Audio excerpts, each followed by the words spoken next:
If you haven't seen part 1 of my SSSS Gridman review, please click the card or click the link in the description. I forgot to record this part and was too lazy to do it myself. Please help me, I am slowly losing my mind, poo poo pee pee ka ka.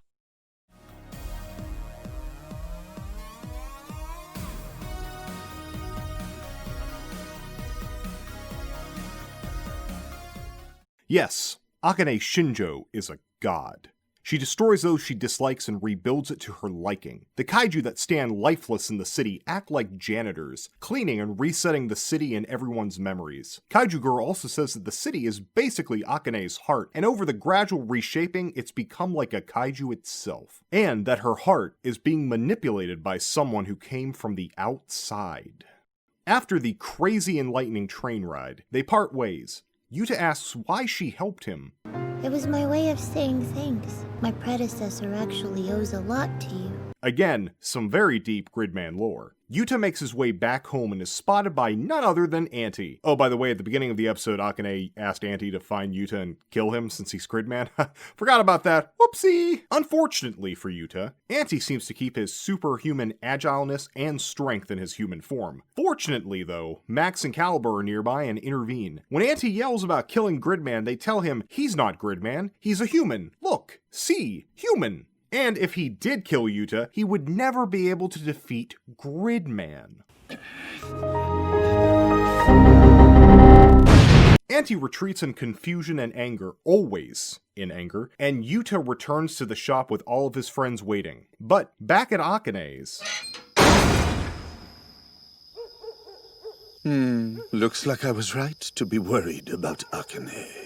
After episode 6, the show starts ramping up, and I'm going to try to cut the unnecessary stuff since there's a lot to talk about at the end. Episode 7. No one believes Yuta about Akane because, of course, Yuta finds Akane at his place, which makes me feel very uncomfortable. She asks him to team up, and he's like... Out of this house! Out of this house! And instead, she invites him to dinner and to meet her friend. He questions her killing people, and she seems to be very disconnected, not understanding that those people may have had actual lives. But then, her friend appears. It's Alexis. No time for that though, Yuta's kaiju senses go off, but Akane's like, nah dog, I didn't create any kaiju today. He checks anyway, only to find a UFO?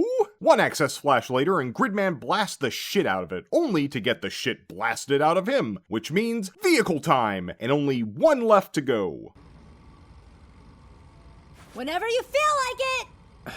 My turn. Vit turns into a jet, Gridman equips jet boots, they find the real kaiju up above along with its creator, Anty. Turns out Alexis let him try and make a kaiju because the stronger the hatred one has, the stronger the kaiju. And you know how much Anty hates Gridman. Anty then transforms into a new sweet flying mode, but both he and his kaiju get their asses beat, and the day is saved once again. But our heroes get a glimpse of something odd in the skies above. And finally, Alexis punishes Anty on Akane's behalf, who doesn't want anyone entering her room ever again. Episode 8 is the obligatory school festival episode, but enough of that. Akane has brought her next kaiju to school, letting our trio know that she plans to release it on the day of the festival. It's a mecha version of her first kaiju, it's Mecha Googleus! No one is happy about this. Honestly, it just doesn't hold a candle to the original design, you know? Very hard to agree. Googly, you're still here? Of course! I would have been here more if someone knew how to write in side characters correctly and weave them into the narrative of his own videos. Just kidding.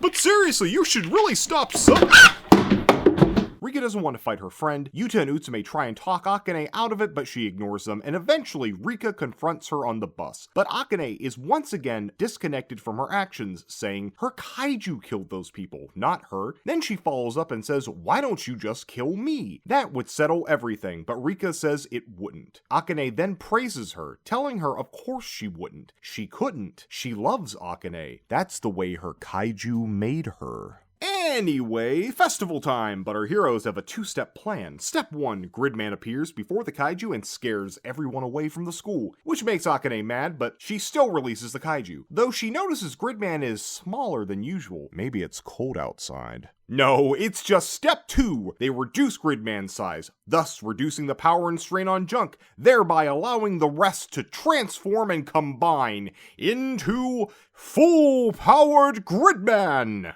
Available at participating retailers. And in one hilariously one-sided fight, they vanquish their mech foe, God rest his soul, saving the day once again. And while most are happy about this, Akane is clearly not, becoming more distant than ever. I lost another battle. If I keep losing, my city is... I know that you can do so much better than this. After all, you're brimming with talent.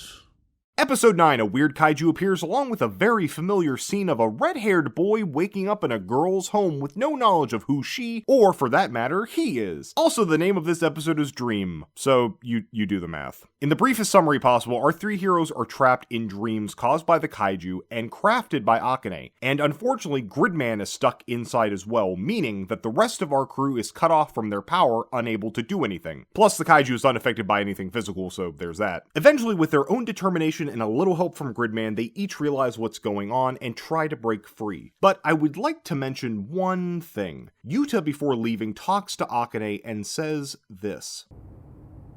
Wouldn't it be better if you could dream forever, though? Dreams are things you wake up from. Everyone does. Even you, Shinjo. But if I could, I would stay inside a dream forever. Then, Gridman proceeds to damage the kaiju from within, making the kaiju tangible again in the real world, and connecting the others to their power, allowing them to transform and combine into their own mech. Full-powered Xenon! They destroy the kaiju, freeing everyone, and the day is saved once again. And Rika finally decides to let everyone know what Akane told her in the previous episode, which starts episode 10. Now that everyone knows Akane created not only the world, but its inhabitants, and they kind of have a bit of an existential crisis, they decide to try and confront her by going to her house. Wait, what? Anyway, they open her door and... Oh, look, nothing! It seems Akane's place is no longer accessible, and now just leads to the strange digital-looking area from before. The group is able to take a bit of a breather in Akane's absence. As for Akane, she seems more distant and depressed now more than ever. Alexis seems to keep nudging her to make a kaiju. She does, though appears to have no interest in it. Alexis still brings it to life, and the Gridman Alliance spring forth to combat the... Oh God! What the fuck is that? So, yeah, this is Nanashi, and despite the fact that it looks and sounds like it should be taken out, like Old Yeller, he might be my fourth favorite kaiju in the series. It goes down without much of a fight. It seems since this kaiju wasn't made with any strong emotion at all that it ended up being pretty pathetic. Then out of nowhere, Anty comes in and also gets his ass completely beat. But Gridman decides to spare him. With the kaiju defeated, all seems safe. But oddly enough, this kaiju's body remains behind. And later, a new form bursts forth. My third favorite kaiju then proceeds to slash and destroy all the janitor kaiju, slowly dispelling the fog that covered the city. Eventually, the Gridman Alliance find out and go forth. I know I just said I wasn't going to call them Gridman Alliance, but I've done that like twice now, but whatever.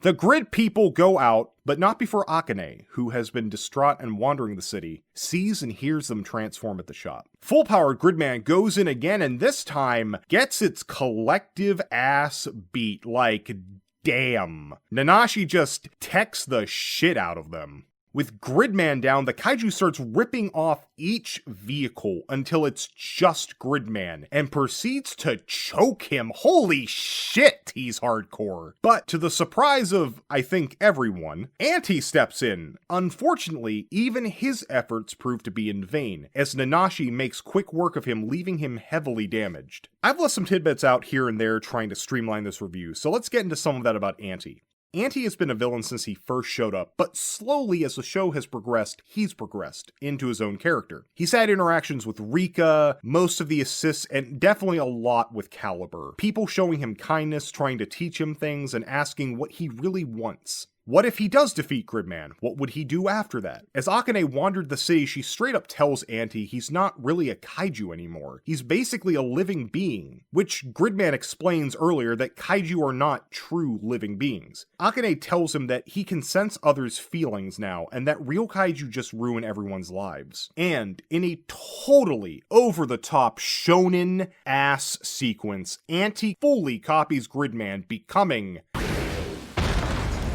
Copied Gridman. So now there are two? It's a fake. No, this one is the real deal. Grid Knight, solidifying him as one of my favorite characters. As I've said before, I'm a sucker for villainous copies of the hero or heroes, but even more so when they aren't just a mirror version, but have a unique design of their own. Grid Knight may not be radically different from Gridman, but he's definitely his own character, especially more so than the original Grid Knight design. Back in the original Gridman, there was a plan for the main antagonist, Takeshi, to eventually copy Gridman's data and give Takeshi his own alter ego, Grid Knight. But that design seemed to be more of a palette swap version of Gridman, and I'm happy they went with something a bit more original. With his new form and being able to read Akane's heart, which this kaiju is very linked to, Grid Knight is able to read his opponent and destroy him with his patented Grid Knight Circular, an energy attack that is in fact circular. God, sometimes I wonder how they come up with these names. The force of the attack not only cuts the kaiju in twain, but clears the sky, showing the digital-like city above. The day is saved once again, but there's no time for celebrating as Akane enters the shop. Yuta tries to reason with her, tell her that Alexis is just using her, but... I wanted to try talking to Gridman myself. Episode 11 starts setting up the finale. Akane leaves Yuta bleeding and junk trashed. They rush Yuta to the hospital themselves as the phones, internet, and any way to communicate is offline, probably due to the destruction of the janitor kaiju. The doctors say Yuta is stable, but they find out later he's in a coma, of course, though the doctors acknowledge that there's no reason he should be. Meanwhile, Akane is approached by Alexis, asking her about her next kaiju. She responds there won't be another kaiju since Gridman has been defeated. Alexis, though, is worried since Anty might be the next Gridman. Akane ignores him, and instead he decides to revive many of the previous kaiju. In the meantime, Anty makes an appearance saying someone told him to Paying my debts. That being Caliber from earlier. They ask him for his help since they can't transform without Gridman. Anty accepts and heads out to fight off the kaiju. Inside his mind, Yuta meets Gridman and finally finds out the truth. That Yuta is in fact Gridman. Or, more precisely, Gridman dwelling inside Yuta. So basically we see in a previous episode when Yuta and Utsume are on the train going to the river, they fall asleep, and they have sort of like, Yuta has like kind of a flashback dream, showing Alexis and Gridman fighting prior to the show. Alexis defeated Gridman and he split into 5 fragments. 1 went into Yuta, and the other 4 went into or became the Neon Genesis group guys. Makes sense, right? Anyway, Yuta awakens, revealing he's Gridman, and tells Utsume he still has something he needs to do. Meanwhile, Anty's been battling tooth and nail against the onslaught of kaiju, and looks like he might be able to beat the last 2. That is, until Alexis revives the mountain kaiju and has it come crashing down on him. But Gridman is here, and in an awesome display, Caliber offers himself to Grid Knight, becoming the aptly named Grid Knight Caliber. Yes, I know it's ridiculous and ludicrous, but hear me out. I'm going to show you the fundamental equation to whether or not something's justifiably cool or not. All right? Now follow me on this one, all right? Okay, so first you're going to take X, the thing in question, and by how inherently cool it is, all right? Now you're going to want to check to see how to figure that out in the different subsections. And then you're going to times it. No, I just said that. We're going to divide it. And we're going to carry one nature that we come out to... Fuck you, it's awesome! Together, they start fighting off the remaining kaiju. While all that's going on, Rika went searching and eventually found Akane, trying to get through to her again. She tells her that she still wants to be Akane's friend and help her, despite Akane telling her of course she does, she made her that way. Unfortunately, their conversation is cut short when Alexis appears asking about kaiju again. Akane states once again she won't be making any more, but Alexis retorts, Unfortunately, I think you misunderstand me. I'm fine with you becoming a kaiju yourself. Instant abreaction! The finale. Akane is transformed into a horrifying kaiju. Our heroes, meanwhile, defeat the last kaiju, saving the day once again. Sorta. But there's no time for reprieve. Anty suggests that they need to confront Alexis, but immediately get the signal about the last kaiju. Anty gets designated to take care of Akane. Yuta, or, Gridman, needs to get the alliance together. He needs everyone this time. Anty heads out and starts taking on Akane, while Yuta/Gridman grabs Rika and they both convince Utsume to head back. Anty makes some headway, breaking through part of the kaiju, jumping in, and bringing Akane out of her own depressive void. Unfortunately, though, Alexis has other plans, dispatching of Anty and taking Akane into himself, feeding off of her directly and taking on his final giant form. With the entire alliance at the shop, they stand ready to transform when out of nowhere the assists all get acceptors. They all access Flash together, including a barely conscious Anty, leaving the computer asking for an access code. The access code is Gridman. I'll tell you truthfully, this next part is what truly cemented this series as one of my favorite animes and pieces of tokusatsu related media. After the code is entered, a familiar scream to some comes forth and an old song starts playing. I mentioned before that I grew up off the American version of Gridman, so there were many things I didn't recognize throughout the show. Despite that, when I heard this song start playing, I knew what it had to be. It was his song, Gridman's original theme. Of course, it's hard not to know that because they say his name in the theme song. It's kind of...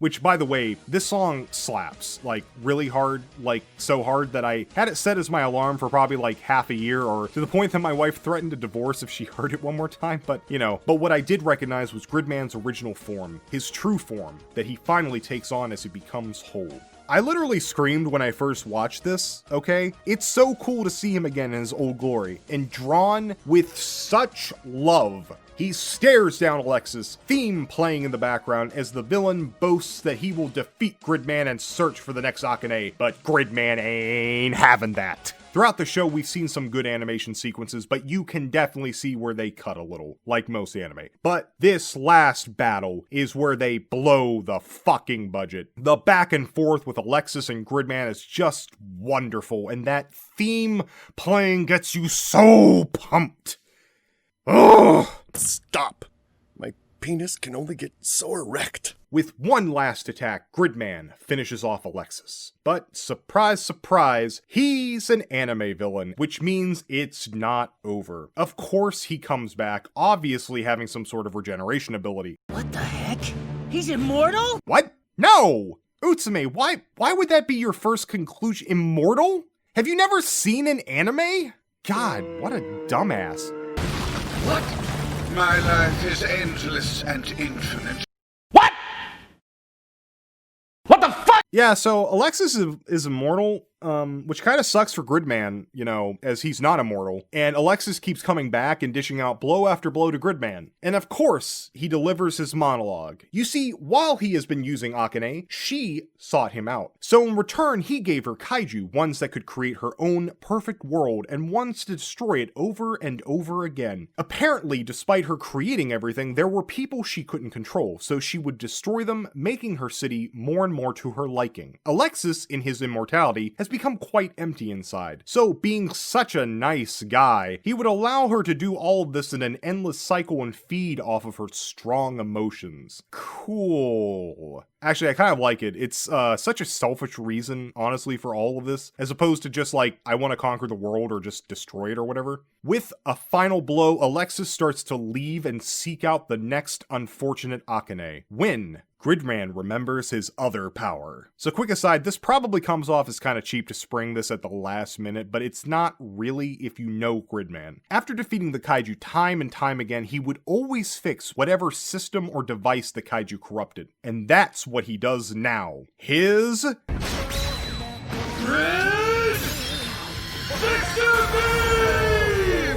a little on the nose, but yeah, you get the point. So he uses it not just to fix the city, but the entire world and brings it basically to life. Now, the reason this is bad for Alexis is, as explained by the mysterious Kaiju girl earlier, the city is basically Akane's heart. She's made it into her ideal city. So by healing it, her heart gets healed too, which means no more big strong emotions for him to feed off of. And with one last push from Yuta, Utsume, and Rika trying to reach her, Akane finally, on her own, leaves Alexis's control. And with one last crazy punch to the face, Gridman finally subdues Alexis. Oh, and there's a whole thing where Gridman tries to say, like, this is the power of a finite life, or whatever, trying to say that it has more potential than Alexis's infinite one, but that's just, it's kind of stupid, okay? Gridman, please stop. Just stop, please. And the day is saved once again for the last time. Rika ends up having a heart-to-heart with Akane, and eventually Akane realizes she has to go back to where she belongs. The three, or, well, two, see off Gridman and his gang and say their goodbyes. With Alexis locked up, they leave, but before they go, Rika asks about Anty, and Caliber replies that he isn't coming with them. And we get one last scene with Anty, the Kaiju girl and her Kaiju dad, mom, whatever. Only real Gridman fans would know. The end. Also, there's an after-credits scene with a real-life girl getting up out of her bed and clearly having the same gift Rika gave to Akane. The end. And that, dear students, was SSSS Gridman, and despite all my condensing, it probably still took longer than I wanted. And then the professor decided to talk about the strengths and weaknesses of the show completely normally and definitely didn't lose any footage. Ha ha ha ha ha ha ha ha, what the heck. Right from the beginning, Gridman hooks you with its mystery and helps keep you invested with its characters. Almost the entire cast is charming with various personalities and quirks, making it fun to see them interact. Some of the standouts are Max, Caliber, Utsume, Akane, and Anty. But of course, what good are humans in a kaiju story without, well, the kaiju? Every single kaiju, except you, is well designed and varied, making them very memorable, giving you plenty of choices for your favorite monster. But of course, we all know who's best boy. It's Googleus! Of course it's Googleus. Did you think I wasn't going to mention Googleus? I know you may not feel the same way I do, and that's okay. Just don't disrespect him, okay? Because... if you mess with the googly, you get the glockily!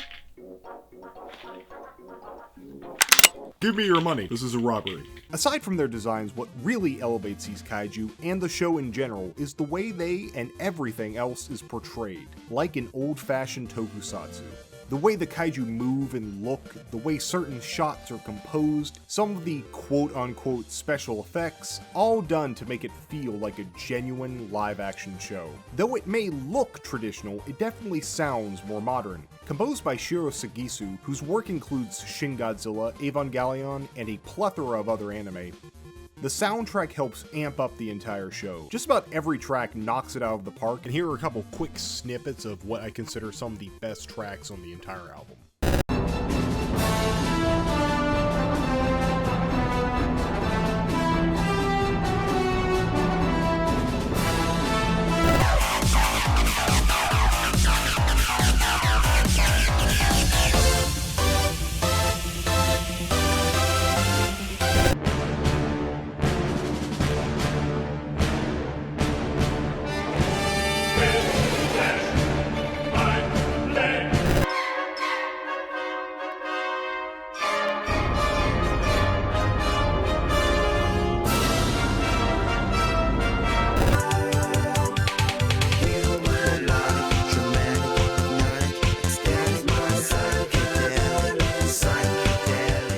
Above everything else I've mentioned, I have to say the animation of Gridman is top-notch. Studio Trigger outdid themselves here, blending great 2D animation and gorgeous 3D, creating a good-looking hybrid.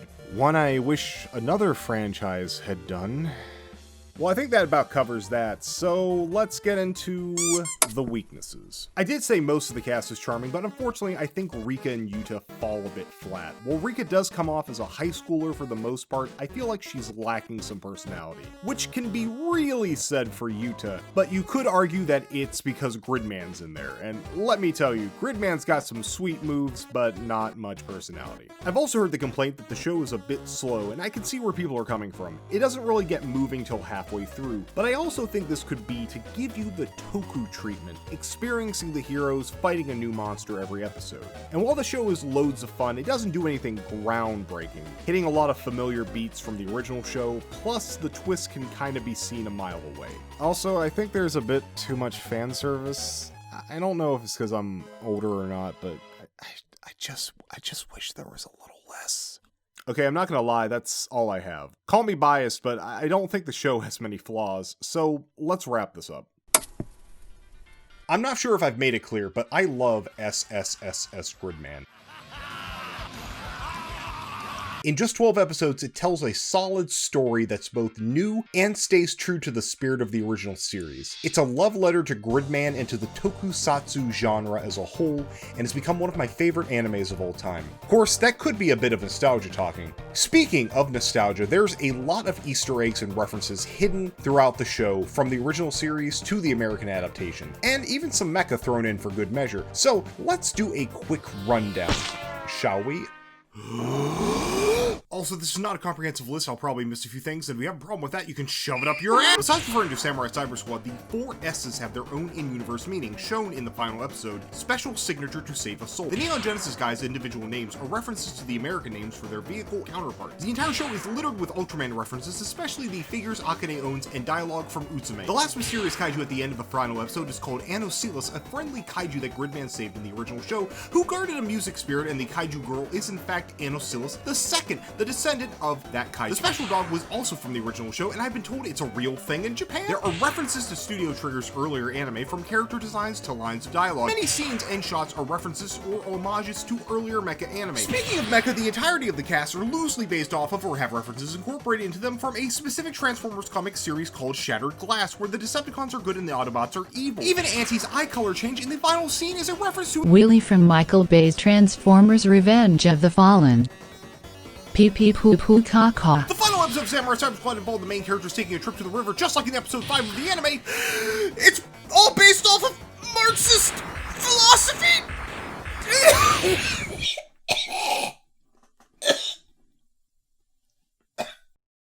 But by far the best Easter eggs are that they got the original voice actor for Gridman to reprise his role in the Japanese version, and in the English, though they couldn't get any old actors, the voice actor for Alexis tried very hard to replicate the original villain, Kilo Khan, who was voiced by, oh, just a small-time actor you've probably never heard of, Tim fucking Curry. Now, to put it in motion, instance abreaction. You're a counterfeit born from Akane's Kaiju, a fabricated meat thing. You are not dreaming, meat thing. Power! I crave it. What do you crave, meat thing? I haven't had an anime or heck, any show hit me the way Gridman has, and I hope that if you took anything away from this review, it's this. SSSS Gridman is good, it's fun, and you should watch it. But before I finish this review, I want to go over one element, one single thing in this show that I think helps keep the spirit of the original and connects both of them together. A character that gives the series a little bit more depth than you'd expect. My favorite character, Akane A love letter to Tokusatsu? You moron! You buffoon!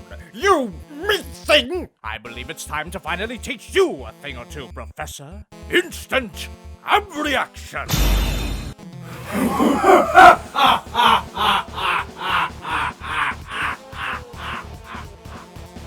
I think I need a stronger prescription. This anime does not carry the true spirit of Gridman, but instead was made to trick fools like yourself. It was made for one purpose and one alone: merchandise. But not of your precious Gridman or the Kaiju he fights, but of that bigger and more profitable monster. Waifus. Those figures, those curves, those sweet feet. It was never for die-hard Toku fanboys, but instead for that lowest of all life forms. Weeaboos. Whoa! You see, Professor, selling overpriced statues of sexy anime girls is the true essence of SSSS Gridman. Is that so, huh? Well, I have a few things to say myself. First off, never say anything about sweet feet. Ever. And second, doesn't have the spirit of Gridman. How is it not like the original? Both the anime and the original sold a ton of merch. It's due to these toy sales that Gridman lasted 39 episodes as opposed to 30. But, as I was saying before, the anime does in fact carry the spirit of the original, due in part to its best and, dare I say, most important character, Akane Shinjo, and her connection to her counterpart, Takeshi Todo.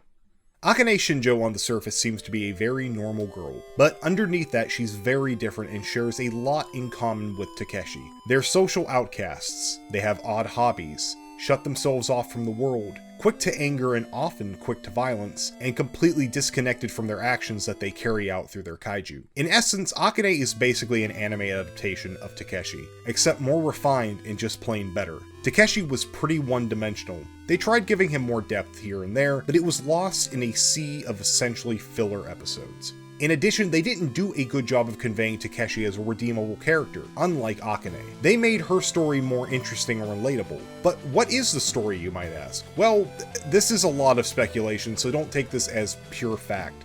But this is what I've gleaned from it. Akane was a normal girl dissatisfied with her life. She had a strong desire to leave her world, and she was found by Alexis. He offered her the tools to create her own perfect world, but the world she created wasn't perfect.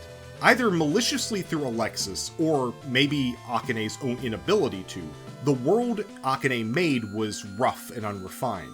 It was filled with people and things that she didn't like and didn't want to be there. So every time she encountered one of these rough spots, she carved them off with her kaiju, chipping away and smoothing her city bit by bit to make it perfect. And each time she created her kaiju, they would be imbued with her negative emotions that Alexis would feed off of, creating a parasitical-like relationship. But of course, Alexis wasn't the only one who found Akane. Gridman came, but at first was defeated by Alexis, split into multiple fragments, forming the Neon Genesis support group, and one eventually into Yuta. But even in this broken state, Gridman still tried to reach out to Akane.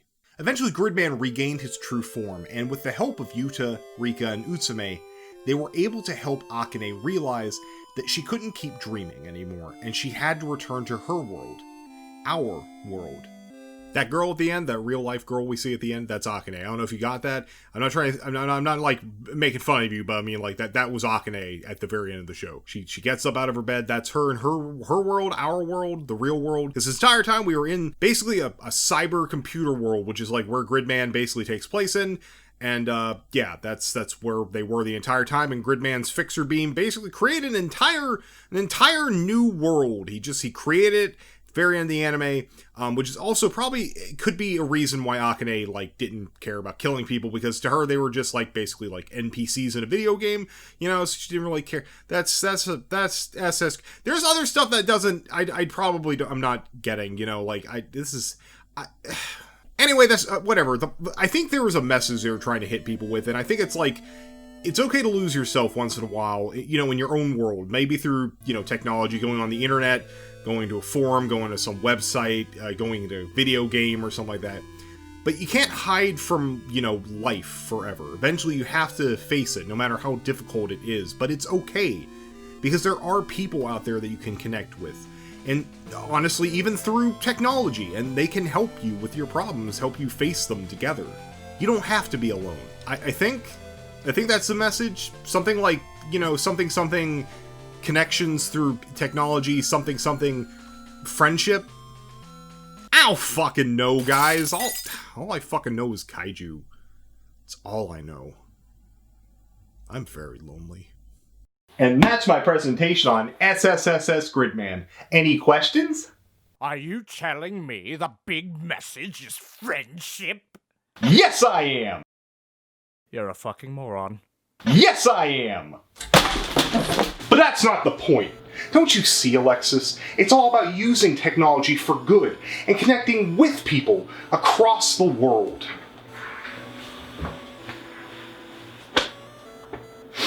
And I don't know what else to say here, so, could you please leave? I'd really appreciate that, honestly. And what if I don't? Are you going to defeat me with the power of friendship? What? No, that's stupid. We're gonna use the power of violence. Get him! Wait, what?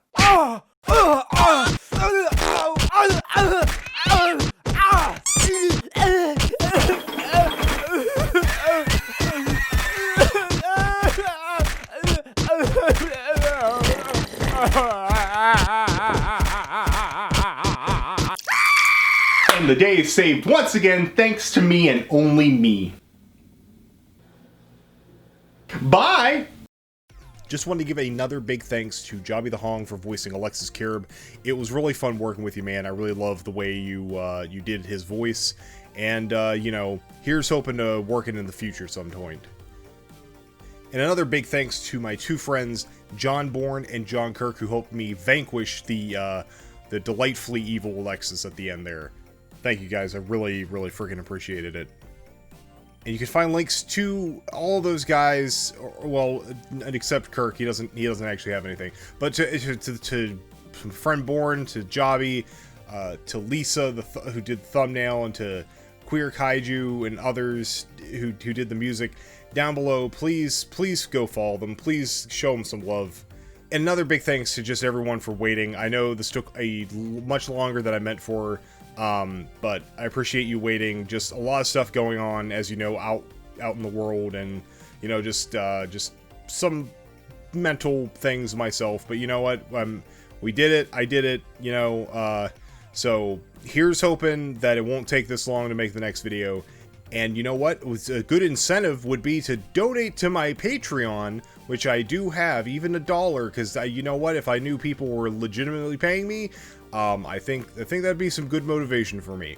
Anyway, guys, I am literally exhausted right now. I stayed up all night to try to get this video out on time. I love you guys. Please, I think I'm going to die. All right, bye.